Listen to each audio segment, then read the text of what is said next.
Yeah, that Newtown, Connecticut, it reminds me a lot of Linden, Tennessee, where I got to go to middle school. That's why it hit me so hard as I got now still get into it to see what happened here. Because I was a middle schooler, just like a lot of these Sandy hookers were. And I remember how old I was when this happened.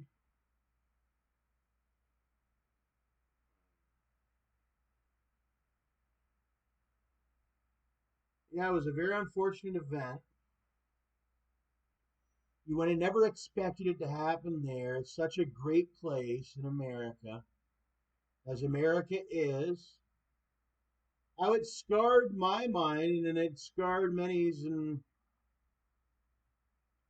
there's that Adam Lanza. He was a very scary looking individual.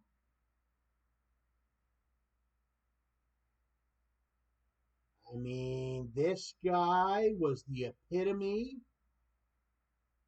of that scary guy that they say you turn into.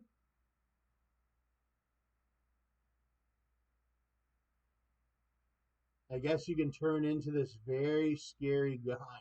And I've never went that scary, right? Most guys, they look a certain way, all right? But look at Adam Lanza. He went fully scary. He looks like that scary guy.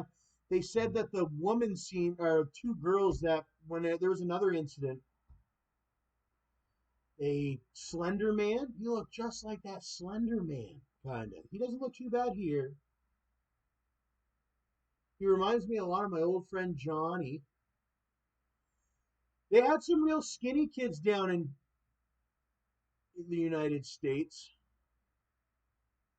I don't know what disease it is. I don't know what it is, but they were. There's a couple ones that, hey, some people. I always thought I had another friend Johnny who had this. He was very skinny like that too, and I don't think he's alive today either. He was extremely, but when I knew him, I thought this kid was going to grow up and all that, and he was like real scrawny, and his arms were like there was no muscle at all. And that's real. It gives you this weird, scary feeling, like to know a man or whatever, because all the boys turn into men, that he doesn't have any muscle at all, really. That it's just like this little scrawny arm. Because my arms weren't scrawny, and a lot of people's aren't, right? Even this little girl's got some arms. But some of these, yeah, some of them were real skinny and all. He doesn't look as skinny as that John.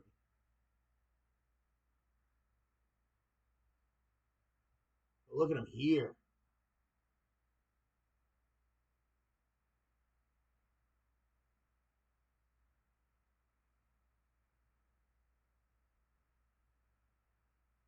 I don't know what would have caused him to get like that.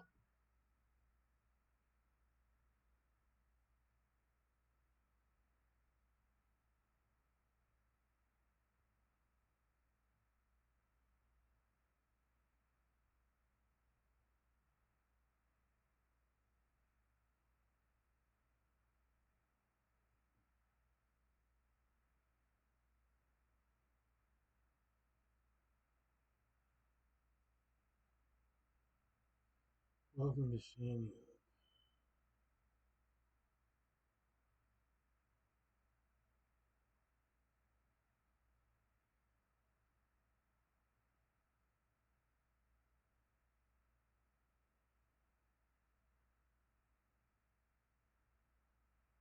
How I see it is if Adam Lanza or whatever couldn't have bought a gun by himself at the store because he didn't have a job or any means of income to buy one legally, he shouldn't have had one. I used to be like, hey, the kids with the 410 shotguns and all that is one thing or whatever, but my dad did it a certain way. I didn't buy my own firearm until I was almost 30 years old. I bought my own when I was finally able to save up the money to buy my own firearm or whatever for my own protection. When I learned the full safety, the importance, I should have had it a little bit earlier, but I was slow. Some people do, they have their right to have a firearm, but he wasn't capable of owning one. And that's one thing that is, I got to grow up in America and see it. And I shouldn't, it's got to be more regulated. The kids shouldn't have guns, none of them. They have to earn their own right as their own person to one day. It's not just, oh, the family just has so many guns that even the kids carry in. They're bringing it to school, da da da. Because then it's just this. It has to be dad owns a gun because he bought it, and it ain't the kids. It's dads or moms. And they own it, and they, if you give it up, they go to prison too forever or worse. Some families, right, the father owns the gun, but the kid shouldn't have any access to the gun because he doesn't even have money. How can he even have the, how could he even process the responsibility to own a firearm that could take whatever amount of lives? But the lives are very, very important, right? It doesn't matter which firearm it is, any firearm. He shouldn't have been able to own any firearm, whether it be a single shot all the way up to these large magazines, the one he had, where he was able to take so many people. Because mommy and daddy thought they were such a privileged family that they had him a firearm.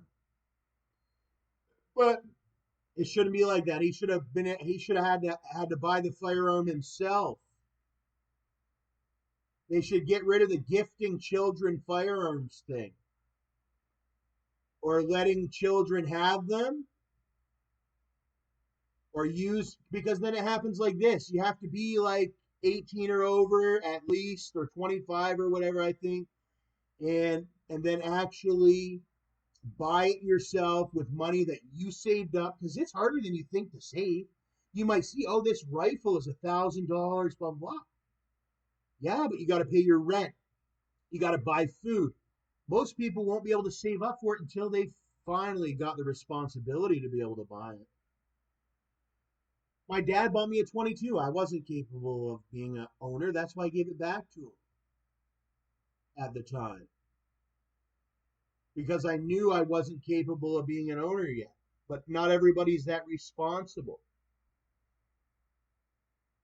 But they've learned that. They just haven't put it into a proper law or what have you, to where you're allowed to gift, I guess, your sons and all that are still allowed to sport shoot and all that.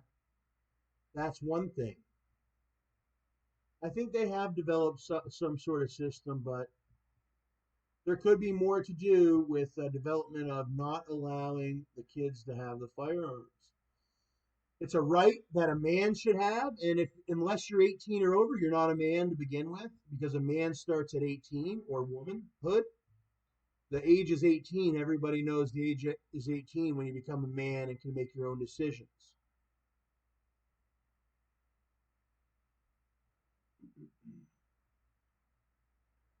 That's how it was with me, and I've never been better. I bought my own firearm, and we don't have many mass shootings. And we just imposed another law that says once you buy a firearm, it's yours. You can't trade it. You can't sell it. You can't get rid of it. Or you can get rid of it and destroy it or sell it back to the government, sorry. But once you buy a handgun and it's registered to you, uh, it's yours. It's not anybody else's. It's not your son's, your friends, your colleagues. It's not any business.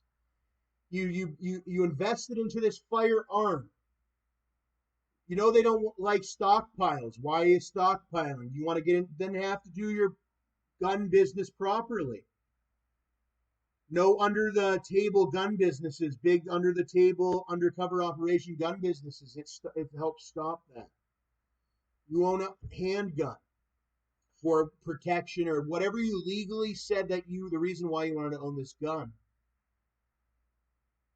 and you declared and yada yada. Now the idea is that because it's just, if you can just sell your handguns, then people are making a big business out of just selling guns, selling guns, selling guns. The more it's a big profit business, and then it's all laughter when people get killed by guns. Oh, haha, you got killed by my guns. So what, right? So then it's just a lot of crime, and it's very dangerous. The whole reason was, how I learned it, it took me 30 years almost to finally be able to own a firearm and all that. Like I said, you had to do it legally and all that.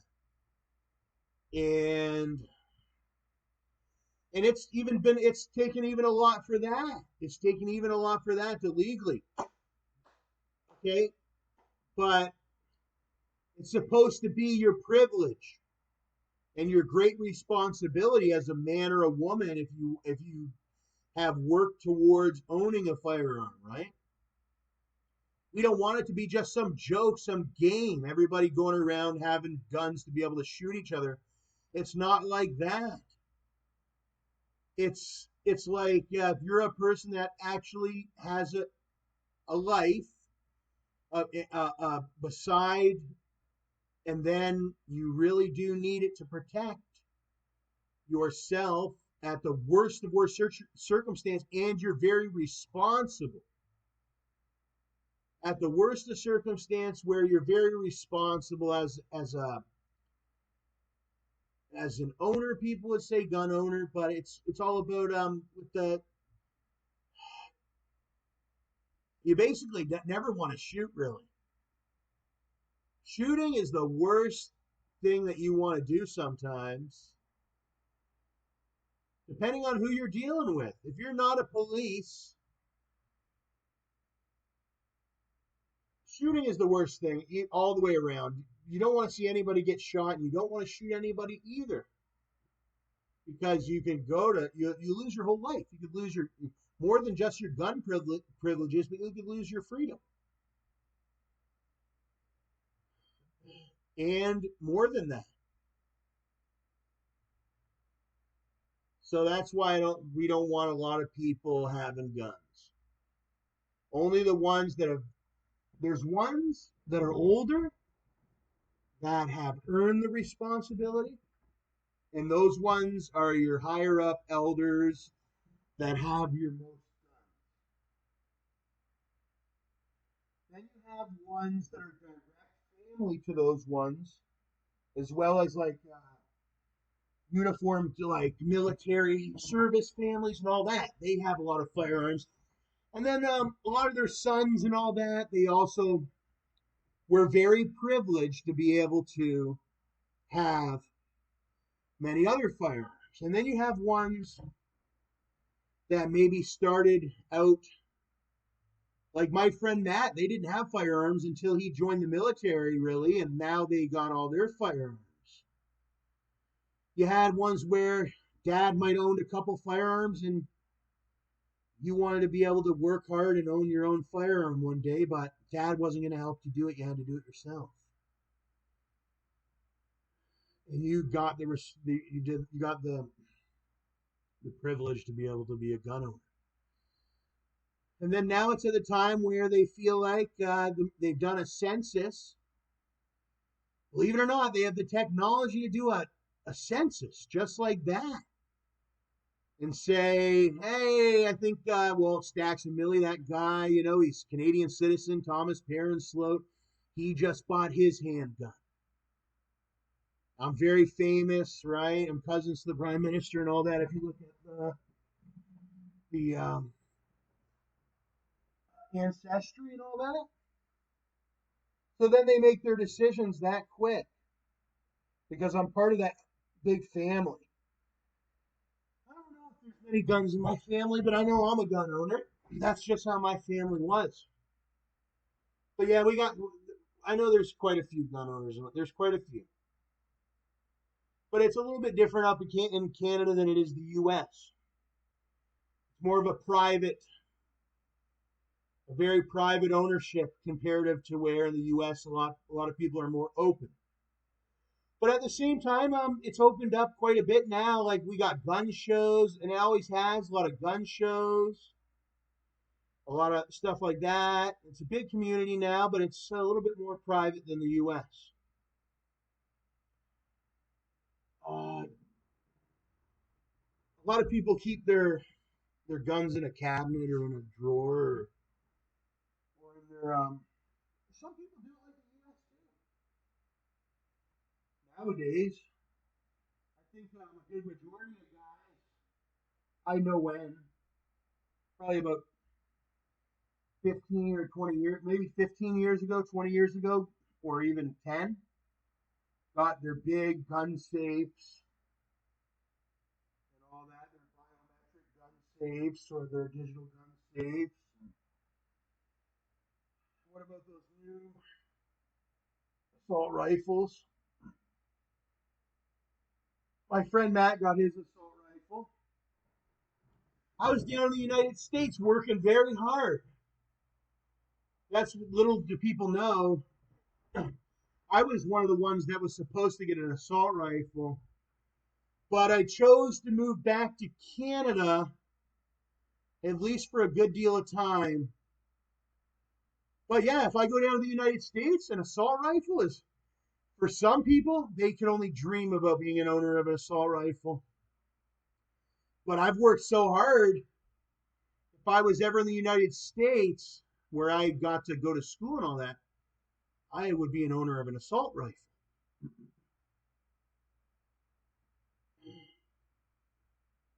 I have, but I'm very happy here in Canada with the guns I have for now. Maybe when I'm much older, I will get my assault rifle. We'll see how it all fares out. It seems like it's really nice down in the United States right now, like it is most of the time. Everything's kept pretty good. I don't think I'll be in the United States anytime soon. But they do have some really nice assault rifles. They do. Or just rifles, period. Larger caliber semi automatic rifles. And they got some really nice lever action. They have them here too. But in Canada, you have to have your PAL, whereas in the United States, you do not. It just comes down to money in the United States. Oh, buddy's got $1,000. He can walk into Walmart and buy an assault rifle. Do you know why it's like that? Because only a legal person with $1,000 can walk in. If you're a terrorist, they've already blew you up with a missile. You don't have $1,000. It's hard to explain to some people. You get audited by the government every and you get audited every day, second. They have different auditing systems. It's sometimes pretty hard to get undetected. So if you do save up money to be able to buy a gun, most of the time you're a pretty good owner, that it seems like, right? And it is. You're a pretty good owner and all. And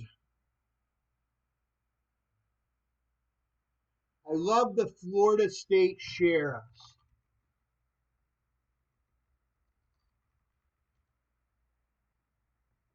How about Grady, the most famous one nowadays, all the way up to Canada? There's all different ones. They got the famous green. It's the Lee County. That's where I used to live, Lee County, Florida. Fort Myers, Cape Coral, Lehigh Acres. I think Lehigh Acres is in Lee County. North Fort Myers Beach.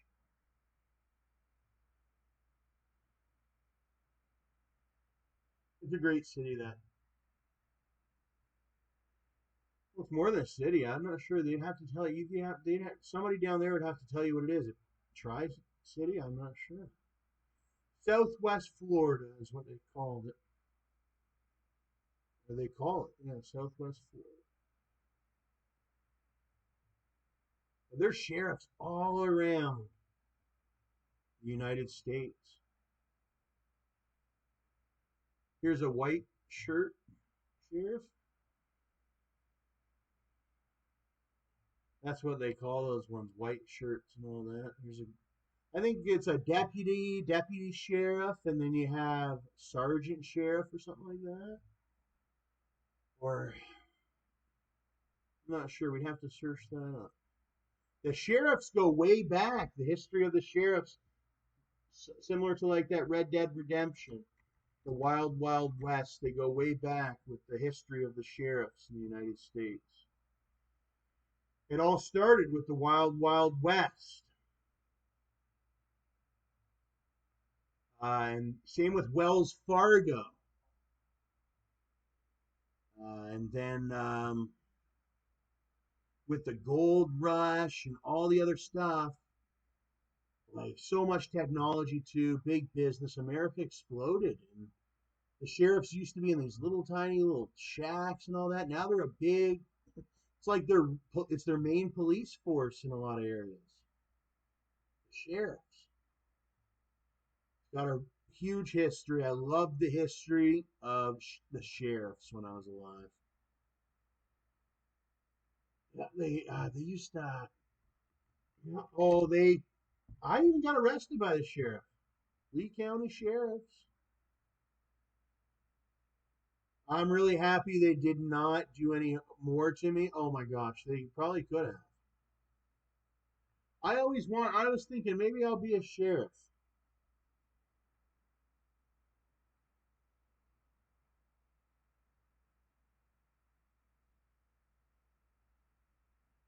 It's a good job being a sheriff.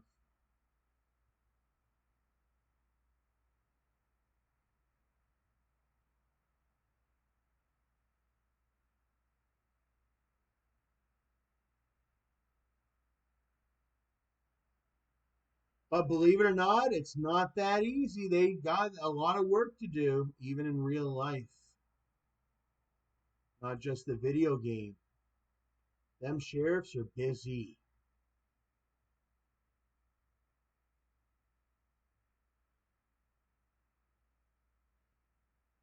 But at the same time, who doesn't love the sheriffs?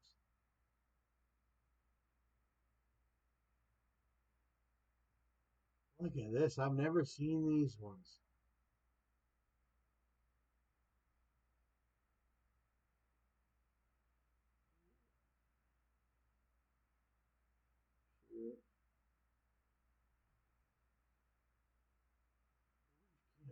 I don't know what else I can get out of the sheriffs. They like to do up their cars. They have a that's a big thing in Florida. Sometimes they make seizures on cars and they get to repossess them, and then they turn them into police vehicles.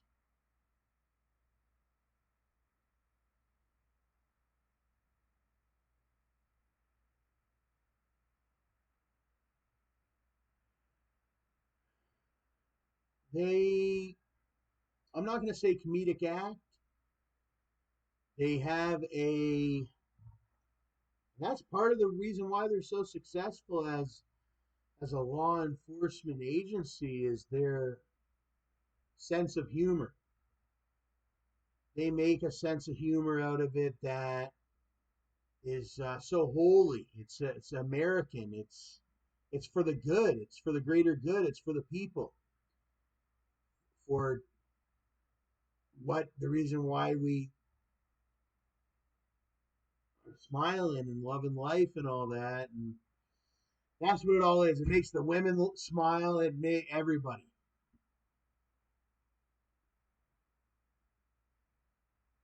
to know that we got the sheriffs.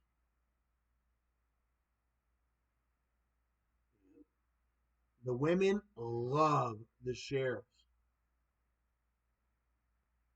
Now, I'm not going to give you any sort of tips on how you Because hey, the women love the sheriff, so I'm going to keep it like that. I've seen so many cases where the woman loved the sheriffs way more than whoever they were with, and there comes the sheriff, and there goes the criminal.